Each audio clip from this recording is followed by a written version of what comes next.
تمام دیکھنے والوں کو السلام علیکم۔ جمے ہوئے گوشت سے لوگ بہت ہی زیادہ پریشان رہتے ہیں، فریز کیے ہوئے۔ اگر جلدی میں سالن بنانا پڑ جائے، مہمان آ جائیں تو سب سے پہلی پریشانی ہوتی ہے کہ آدھا گھنٹہ گوشت کھلتا ہی نہیں، اتنا جمع ہوا ہوتا ہے۔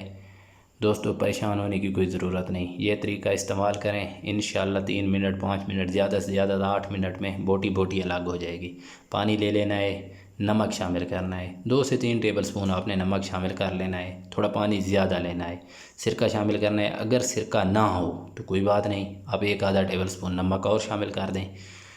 آپ نے 4 منٹ کے بعد ہلانا شروع کرنا ہے، 5 منٹ کے بعد آپ کھولنا شروع کر سکتے ہیں۔ یقین کریں یہ ابھی مجھے 4 منٹ بھی پورے نہیں ہوئے، ابھی میں آپ کو دکھاتا ہوں کھولنا۔ اگر اسے 8 منٹ تک رکھ دیں تو بوٹی بوٹی الگ ہو جائے گی دوستو۔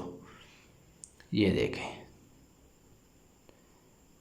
یہ شاپر بھی جم جاتے ہیں، ہر چیز برف جم جاتی ہے، یقین کریں کھلتا ہی نہیں ہے۔ یہ میں نے آپ کو دکھانے کے لیے تھوڑا سا اور اس کو ریسٹ دیا ہے، میں نے کہا یہ نہ سوچیں کہ یہ پتہ نہیں کیا کر رہا ہے۔ یہ دیکھیں، یقین کریں ابھی 5 منٹ ہوئے ہیں، اگر 8 سے 10 منٹ آپ اس کو رکھ دیں گے تو انشاءاللہ یہ بہت ہی جلد آپ کو زور لگانے کی ضرورت ہی نہیں پڑے گی۔ یہ دیکھیں،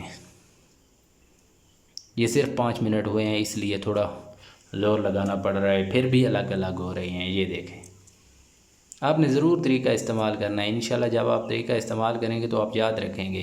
یہ 2 منٹ کے لیے دوستو میں نے پھر رکھ دیا تھا، کیوں جھوٹ ماروں۔ یہ تقریباً 7 منٹ ہو گئے ہیں۔ یہ دیکھیں، یہ ویسے ابھی آپ کہہ رہے ہوں گے کہ 7 منٹ 5 منٹ، اگر یہ طریقہ آپ استعمال نہیں کریں تو یقین کریں آدھا گھنٹہ بھی گوشت پڑا رہتا ہے، آپ نے تجربہ کر لینا ہے۔ یہ دیکھیں، یہ دیکھیں 8 منٹ سے پہلے میں نے گوشت کھول دیا ہے۔ دعاؤں میں یاد رکھنا، ملیں گے کسی نئی ویڈیو میں، تب تک کے لیے خدا حافظ۔